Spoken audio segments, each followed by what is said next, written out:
All right, guys, Deer Draw 2023. I am coming at you with the next video in line. I'm breaking down unit by unit and subunit by subunit so you guys know kind of what to look for. It's basically an overview and educate you guys. So if you have any questions, you can reach out. But the biggest thing is just you know what you're getting into before you actually draw. So let's talk about Unit 8.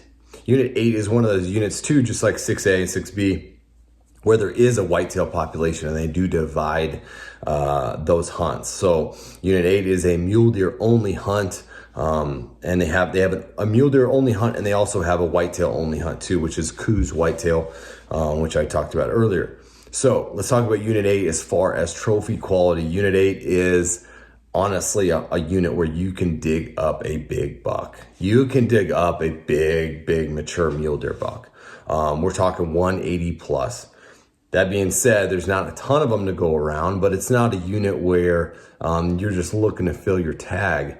It's a unit where you can find something really special. However, most of those special deer live in special places, and special places mean hard for humans. So there's a lot of big canyons in Unit 8 that hold some giant deer, both Coues deer and mule deer, and also some elk.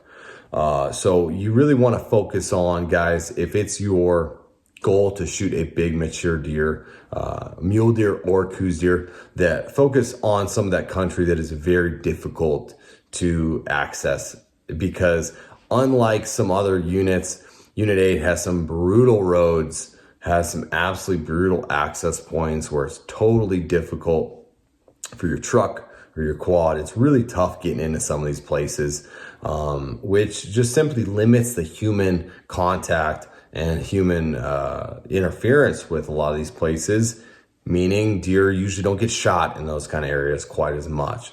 So focus in some of the deeper spots, deeper canyons, deeper places where there's not very many roads. There is a big wilderness area in Unit 8 too, but that's not always the case as far as road access. So it's very important for you guys to understand what the difference between wilderness and actually just roadless country is.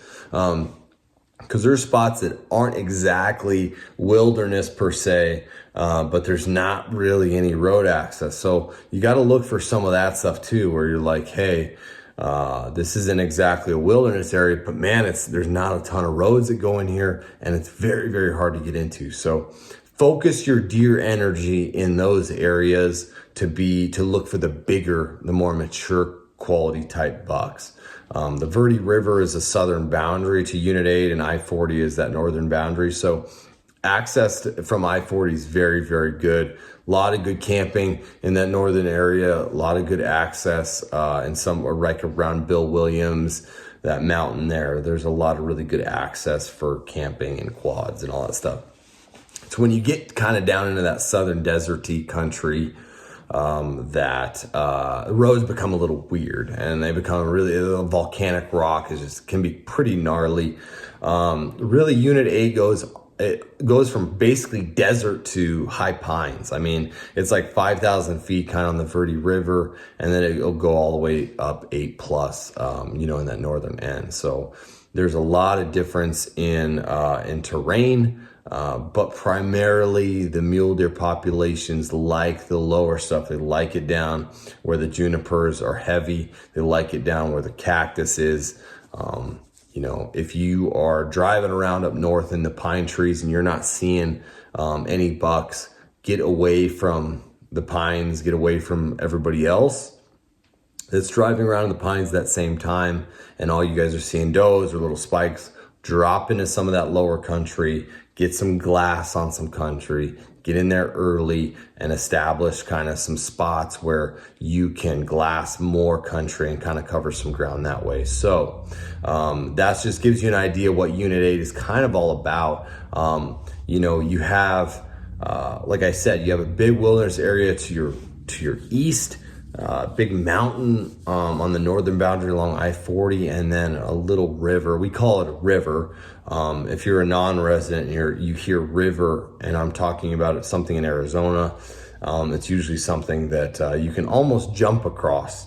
So the Verde River is not very big, but it is a water source, and a very rare water source in Arizona that is flowing water. So, but that provides a lot of water for the deer and the elk that come in there and drink there.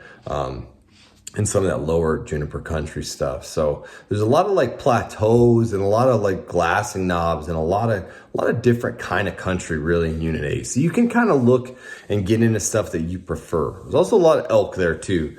But there's a lot of country that is just very different terrain wise. You know, it really, you drop down and it looks like the desert, and then you go up and it looks like, you know, you're in like Montana. So it's kind of a cool unit from that standpoint. There is a lot of access. There's a lot of pressure. You know, there's 300 plus tags. I don't know if there's 350 or 300. Usually every year it's I don't know offhand, but 300 to 350. I just looked. I spend most of my days looking at the regulations as soon as they release them, and just trying to find, you know, tags and different differences than they've done year to year, and also just kind of different hunts that sometimes Arizona will offer that are pretty cool. So, but Unit 8 is pretty standard, 300 or 350 tags. Not a ton of tags, but also there's going to be some people rolling around. Unit 8 is a very popular place to camp, and just to it's close to Prescott, it's close to Flagstaff, it's close to Cottonwood. It's a place where a lot of people like to hunt, a lot of locals like to hunt. Easy access for Phoenix too. So, you know, you drive up I-17 and you're pretty much right there dropping in. So expect to see some people hunting, expect to see some people back in some of that backcountry stuff. Guys, you're not probably going to be alone in a lot of areas, but you can still work hard, and you can find the right deer and hopefully find a buck that will excite you and present a shot for you. So I hope that helps with Unit 8. I want to touch just on Coues deer for a second. Unit 8 is, they like combine it every year. So 6B and Unit 8 is kind of combined sometimes because they share similar country. Unit 8 and Unit 19A, they share similar country too, where these deer kind of live. But for whitetail specifically, you really want to get kind of in that cliffy, mountainy stuff. A lot of stuff around the wilderness areas hold whitetail. A lot of stuff on the river holds whitetail. So Coues are just like eastern whitetail in the fact that they really like river bottoms or creek bottoms. So that goes the same with Coues deer in Arizona. So there's whitetail frequent and inhabit the Verde River Valley. So you can find them kind of down there, and you can also find them up in the cliffy, rocky, really high country stuff too. So if you're looking for a big Coues deer, they're very sporadic. They're not on every ridge like they are in some of the heavy Coues areas in the border. So they live very regionally. So if you find a good Coues deer or find a good Coues deer spot where you see a lot of them, they are going to be there. And you typically want to focus there every time you go out, because what I've noticed in some of these units, in Unit 27 too, you'll have ridges that won't hold a single Coues deer, and the next ridge that's where they're all will be living.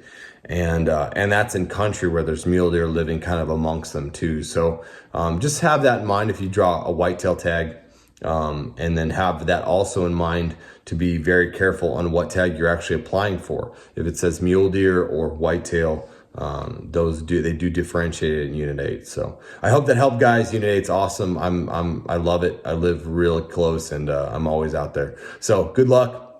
If you need any help, if you have any interest in outfitting, guiding, all that kind of stuff, getting a drop camp, scouting package, all that kind of stuff, hit me up. I hope this helped with draw odds too, and I hope it gives you an idea on kind of what the terrain looks like, so you guys are going to go in with a full tank of gas if you get drawn, and be ready to rock and roll and shoot a giant deer. So good luck. We'll coming at you next video with Unit 10 breakdown. Just real quick, hopefully you guys appreciate what's happening with the precipitation and the rain. And so if you understand Arizona, we're getting a lot of water. getting a lot of good stuff for these deer. So if you have some points, apply this year. You will probably not regret it. And there'll be some deer out there for you. All right, good luck. We'll talk to you later.